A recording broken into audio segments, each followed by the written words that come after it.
12 رجب کی رات ہے، کل کی رات گزرے گی پھر سورج طلوع ہوگا، لیکن 12 رجب کی رات یہاں پہ 13 رجب کا سورج آنے لگا، اسی پہ آپ کو سلام کرنے جا رہا ہوں۔ سلوٹوں سے مبرہ پردہ سخن توحید میں ارتاش ہوا، قضا قدر میں ڈلی قدر ارادے میں، ارادہ مشیت میں، کہ زمین کے نظام شمسی کے شمس کو روز و شب کے تغیر کے سفر پہ معمور کیا گیا۔ سورج نے پہلی بار افق کے زانوں سے سر اٹھا کے اپنی دہکتی ہوئی آنکھوں کے ساتھ تراب کو دیکھا۔ یہ پہلی صبح تھی، پہلی صبح دوپہر میں، دوپہر شام میں، شام رات میں ڈھلتی رہی۔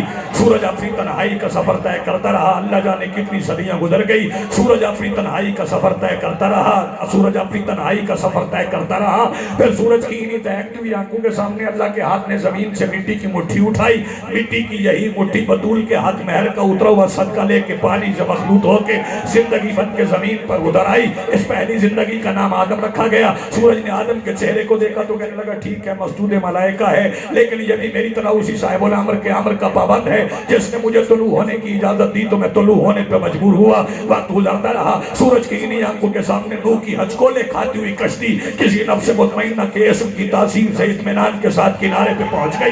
سورج کی انہی آنکھوں کے سامنے داؤد کو ملین الحدید بنایا گیا۔ سورج کی انہی آنکھوں کے سامنے، سورج کی انہی آنکھوں کے سامنے کسی اسم کے وظیفے کی وجہ سے ابراہیم پہ نار گلزار ہو گئی۔ سورج کی انہی آنکھوں کے سامنے اسماعیل کی گردن پہ رکھی ہوئی چھری کی دھار حیات کے دھارے میں بدل گئی۔ سورج کی انہی آنکھوں کے سامنے، سورج کی انہی دہکتی آنکھوں کے سامنے مریم کی آغوش کو رحل روح اللہ بنایا گیا۔ وقت گزرتا رہا، وقت گزرتا رہا، سورج انتظار کا سفر طے کرتا رہا۔ پھر 571 عیسوی تھی، سن ایک عام الفیل تھی، سن ایک عام الفیل تھی، 17 ربیع الاول تھی۔ جب سورج طلوع ہوا تو سورج کا سامنا ایک ایسے آفتاب سے ہوا جس کے سامنے سورج کی روشنی بانٹنے والی آنکھیں کشکول بنتی بھی دکھائی دی۔